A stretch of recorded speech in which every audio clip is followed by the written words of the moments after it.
Hello friends, welcome to Indian study पर आपका स्वागत है। दोस्तों, आज की इस वीडियो में मैं आप लोगों के लिए हिंदी का टेस्ट लेकर के आया हूं, जो कि आपके आने वाले एग्जाम यूपीएसआई के लिए बेहद इंपॉर्टेंट है। वीडियो को एंड तक जरूर देखिएगा, क्योंकि लास्ट में मैं आपसे क्वेश्चन भी पूछूंगा और उसका आंसर आपको कमेंट बॉक्स में बताना होगा। साथ ही साथ इस वीडियो की पीडीएफ डिस्क्रिप्शन में टेलीग्राम चैनल का लिंक दिया हुआ है, वहां से आप प्राप्त भी कर सकते हैं। पहला क्वेश्चन, निम्नलिखित में से कौन सा शब्द व्यक्तिवाचक संज्ञा का नहीं है? जल्दी बताइए सर।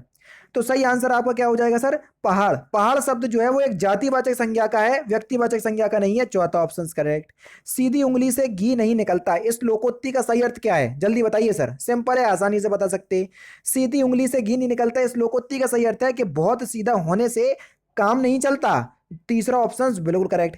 यामा के रचयिता कौन है? सिंपल और इंपॉर्टेंट क्वेश्चन, आप सभी लोग जानते हैं कि यामा के जो रचयिता हैं उनका नाम है महादेवी वर्मा, और 1982 में इसी कृति यानी कि यामा के लिए ही इन्हें ज्ञानपीठ पुरस्कार से भी नवाजा गया था। विशेषण पूरक वाला वाक्य बताइए, यानी कि ऐसा वाक्य जिसमें विशेषण जो है वो प्रेजेंट हो, उपलब्ध हो, वो आपको बताना है। तो जल्दी बताओ। तो सही आंसर आपका क्या हो जाएगा? मधुबाला सुंदर थी। सुंदर शब्द जो है वो एक गुणवाचक विशेषण में आएगा, यानी कि विशेषण इस वाक्य में उपलब्ध है, इसलिए मधुबाला सुंदर थी एक विशेषण पूरक वाक्य है। पहला ऑप्शन करेक्ट। निम्नलिखित में से सभी शब्द एक दूसरे के पर्यायवाची हैं, तो बताना है कौन से ऑप्शंस में ऐसा है कि सभी एक परस्पर पर्यायवाची शब्द हैं। तो सही आंसर हो जाएगा व्योम, नभ और अंबर। तीसरा ऑप्शन बिल्कुल करेक्ट। दाल में कुछ काला होना, इस मुहावरे का सही अर्थ क्या है? जल्दी बताइए। दाल में कुछ काला होना, इस मुहावरे का सही अर्थ क्या है? तो सही आंसर हो जाएगा आशंका या संदेह होना। चौथा ऑप्शन करेक्ट। भाव भाव दशा के कारण वचन में आए परिवर्तन को क्या कहते हैं? जल्दी बताओ।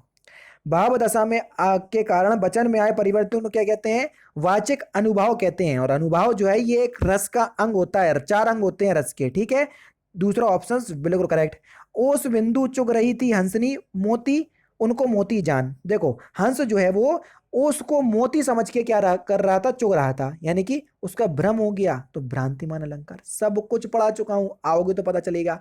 नेक्स्ट क्वेश्चन स्टार्ट करने से पहले मैं आपको बता दूं, दोस्तों मैं डेली बेसिस पे अनअकैडमी पर 4 स्पेशल क्लास लेता हूं। चारों ही स्पेशल क्लास बिल्कुल फ्री ऑफ कॉस्ट है। आपकी जानकारी के लिए बता दूं, ये क्लास को अनलॉक करने के लिए अनलॉक कोड है आपका इंडियन स्टडी। और ये देख लो, पॉलिटी हिंदी बहुत अच्छे से कवर की जा रही है। बहुत अच्छे से का मतलब मैं कितनी भी तारीफ कर लूं कि मैं ऐसा पढ़ा रहा हूं वैसा पढ़ा रहा हूं, आपको कुछ समझ में नहीं आएगा। समझ में कब आएगा? चारों स्पेशल क्लास में से कोई भी एक स्पेशल क्लास देख करके देख लो, ठीक है।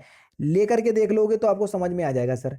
मैं तो आपसे ये भी कहता हूं कि मेरी क्लास पसंद नहीं आए तो जितना हो सके उतना डिसलाइक कर देना, चले आना, कोई आपत्ति नहीं होगी। और चार दोस्तों से बोलना कि इनकी क्लास को खोलो, डिसलाइक करो, तो भी कोई दिक्कत नहीं होगी। एक बार आकर तो देखो सर, अगर समझ में नहीं आए तो हट जाना। सब कुछ तो आपके सामने रख रहा हूँ, सारे पॉइंट आपके सामने रख रहा हूँ। नहीं आओगे तो बहुत सारी चीजें जो है वो आप छोड़ रहे हो, ये यकीन मानो मेरी बात का। डिस्क्रिप्शन में सारी क्लास के लिंक आपको मिल जाएंगे, अच्छा लगे तो आ जाना। फिर भी क्लास के दिए गए लिंक से नहीं पहुंच पा रहे हो तो पूरा ट्यूटोरियल बता दे रहा हूँ कैसे आपको मेरी क्लास तक पहुंचना है। आप लोगों को सबसे ज़्यादा दिक्कत हो रही है मेरी स्पेशल क्लास लेने पे, जो रोज़ सुबह 11 बजे चलती है। आप जैसे ही अनअकैडमी पर अपना अकाउंट बनाएंगे तो आपके सामने ये विंडो खुल करके आएगी, तो आपको UP triple S C search करना है। यूपी ट्रिपल एस सी या स्टेट पीसीएस में आपको ये यूपी ट्रिपल एस सी देखने को मिल जाएगा। तो हमने ये देखो, ये मिल गया यूपी ट्रिपल एस सी, तो हमने इसको सिलेक्ट किया। सिलेक्ट करने के बाद हमने हिंदी को जो है वो सिलेक्ट कर लिया, हमको हिंदी मीडियम से पढ़ना है। आगे की जो आपकी प्रोसेसिंग है वो यहाँ पर हो जाएगी, और आपको यहाँ पर यूपी ट्रिपल एस सी लिख करके आ जाएगा। देखो, ये लिख करके आ गया यूपी ट्रिपल एस सी। अब UP triple S C category में आपको कुछ नहीं करना, आपको जाना है ये सर्च पे, और यहाँ पर आपको मेरा नाम सर्च करना है। मेरा नाम है तारिक सरवर, TARIQ, तारिक सरवर, ये मेरा नाम है। तो देखो, मैं आपको वहां पर दिख जाऊंगा, ये दिख गया मैं, ठीक है। यहाँ पर जैसे ही आप करोगे तो आपके सामने इसको आप क्लिक करोगे तो मेरी सारी क्लासेस आपके सामने आ जाएंगी, जो आगामी क्लास होंगी वो भी आ जाएंगी। देखो, ये सारी क्लासेस आ गई।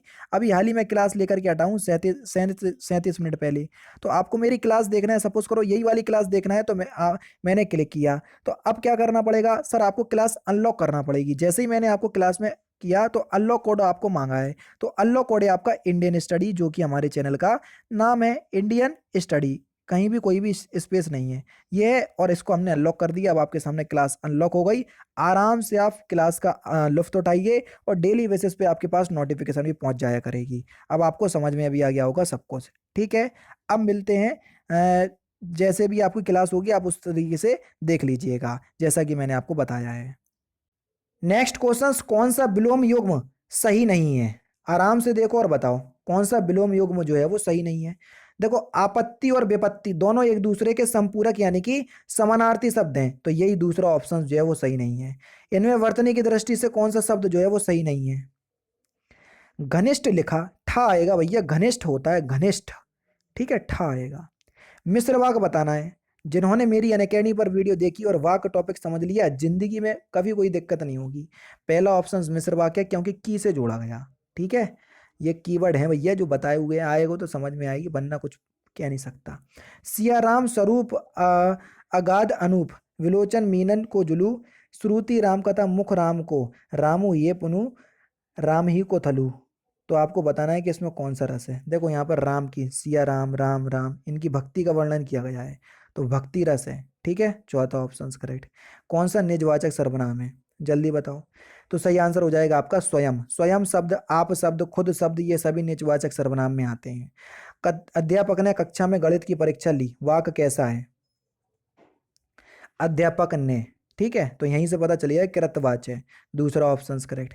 ईश्वर ने शून्य को दो कान दिए, इसमें शून्य को वाक्यांश में कौन सा कारक है? अब देखो, ईश्वर ने दिए, कभी वापस तो लेगा नहीं, तो जो चीज दी जाती है कभी वापस नहीं ली जाती है, वहां संप्रदान कारक होगा, तीसरा ऑप्शन करेक्ट। कई लोग सोच रहे होंगे कर्ता ने कर्म को, तो कर्म कारक सोच रहे होंगे, गलत हो भैया।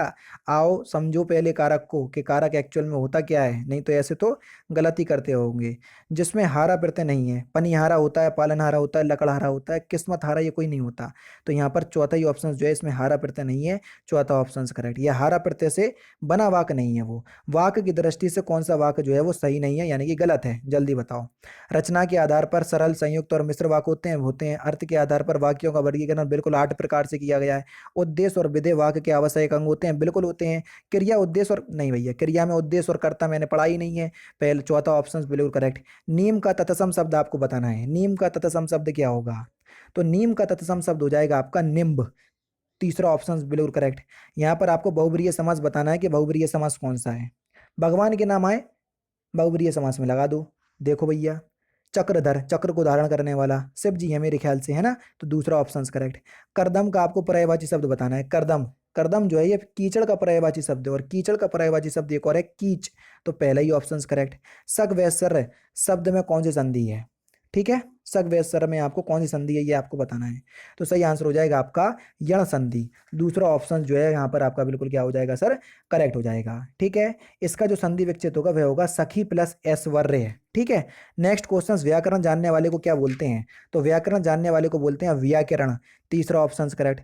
पथ भ्रष्ट का सही समासिक विग्रह क्या है? पथ भ्रष्ट का सही समासिक विग्रह, तो पथ भ्रष्ट का सही समासिक विग्रह क्या हो जाएगा? पथ से भ्रष्ट, पहला ही ऑप्शन करेक्ट। और अपादान तत्पुरुष कारक होगा इसमें, अपादान तत्पुरुष समास। सरकार शब्द में कौन सा उपसर्ग है, जल्दी बताओ। सरकार शब्द में उपसर्ग, तो सरकार शब्द में जो उपसर्ग है वह है आपका सर उपसर्ग, दूसरा ऑप्शन करेक्ट। तालब ध्वनि आपको बताना है कौन सी तालब ध्वनि है सर, जल्दी बताओ। तालब ध्वनि जो सा है ये आपका ऊष्म व्यंजन का उदाहरण है, तो ये एक तालब ध्वनि है। निम्नलिखित में से कौन सा विदेशी मूल का शब्द नहीं है, जल्दी बताओ। कौन सा विदेशी मूल का शब्द नहीं है? 30, सही आंसर हो जाएगा विज्ञापन, चौथा ऑप्शन जो है यहाँ पर आपका बिल्कुल करेक्ट है। किस शब्द की संधि जो है वो गलत है, जल्दी बताइए सर, किस शब्द की संधि गलत है? नव प्लस ओड़ा, नवोड़ा तो होता है लेकिन इसमें ओ की मात्रा होती है ना कि औ की, तो यहाँ पर ये संधि जो है वो गलत है, चौथा ऑप्शन करेक्ट। निम्नलिखित में से क्रिया पूर्ण बोधक पक्ष का प्रयोग हुआ है, जल्दी बताओ। पूर्णता बोधक पक्ष का प्रयोग हुआ है, यानी कि ऐसी क्रिया जिसमें काम जो है वो खत्म हो गया हो, उसी को बोलते हैं पूर्णता बोधक। बरसात अब रुक गई है, पहला ही ऑप्शन यहाँ पर आपका बिल्कुल करेक्ट है। अर्थ की दृष्टि से सम्मिश्र भिन्नार्थक शब्द युग्म का कौन सा विकल्प जो है वो सही है, जल्दी बताओ। तो सही आंसर हो जाएगा अपत्य और अपथ्य। अपत्य माने होता है संतान, और अपथ्य माने होता है जो बीमार के लिए उपयुक्त ना हो, दूसरा ऑप्शन करेक्ट। कंठ ध्वनि आपको बताना है कौन सी कंठ ध्वनि, और स्वर पूछ लिया आज तो, बढ़िया क्वेश्चन हैं। तो सही आंसर क्या हो जाएगा सर? छोटा आ, छोटा आ बड़ा आ दोनों कंठ से ही बोले जाते हैं, दूसरा ऑप्शन करेक्ट। संधि का सही सही विलोम क्या होगा? संधि का विलोम शब्द आपको बताना है, तो संधि का विलोम शब्द क्या हो जाएगा सर? विग्रह, पहला ही ऑप्शन करेक्ट। जो कम खर्च करता हो, वाक्यांशों के लिए एक शब्द क्या होगा? जो कम खर्च करता हो उसको सर मितव्ययी बोलते हैं, चौथा ऑप्शन करेक्ट। नंबर 37, इसमें आपको तद्भव शब्द बताना है, कौन सा तद्भव शब्द है? तो सही आंसर हो जाएगा बजरंग। बजरंग शब्द जो है वो एक तद्भव शब्द है, पहला ऑप्शन करेक्ट। ज्ञानपीठ पुरस्कार पाने वाले हिंदी के प्रथम साहित्यकार कौन है? तो सही आंसर हो जाएगा आपका सुमित्रा नंदन पंत। चिदम्बरा के लिए इनको मिला था, ठीक है, 1968 में। ज्ञानपीठ पुरस्कार पाने वही है आपके। निम्नलिखित में से कौन सा ब्रह्मचंद्र जो है वो छूटा हुआ है? मोहन, कमल, सुरेश और सुरेश एक साथ साला जाते हैं। अब देखो मोहन के बाद यहाँ पर एक छोटा सा चिन्ह आएगा और इस चिन्ह को क्या बोलते हैं सर? अल्प विराम। पहला ही ऑप्शन करेक्ट। मृदुला गर्ग के उपन्यास मिलजुल मन को किस पुरस्कार के लिए सम्मानित किया गया? तो इस क्वेश्चन का आंसर आप मुझे कमेंट बॉक्स में बताएंगे। तो दोस्तों ये थे आपके 40 जीके के सॉरी हिंदी के इंपॉर्टेंट क्वेश्चंस जो कि मैंने आज की इस वीडियो में आपको कंप्लीट करवा दिए। वीडियो अगर आपको अच्छी लगी हो तो प्लीज़ दोस्तों वीडियो को लाइक और शेयर जरूर कर दीजिएगा। तो दोस्तों फिलहाल की वीडियो में तो सिर्फ इतना ही। अगर आपको वीडियो पसंद आए तो प्लीज़ दोस्तों वीडियो को लाइक कीजिए, शेयर कीजिए और साथ ही साथ हमारे चैनल को सब्सक्राइब करना ना भूलें, क्योंकि मैं रोजाना इसी तरह की वीडियोज़ आप लोगों के लिए लाता रहता हूँ। नमस्कार दोस्तों, जय हिंद, जय भारत।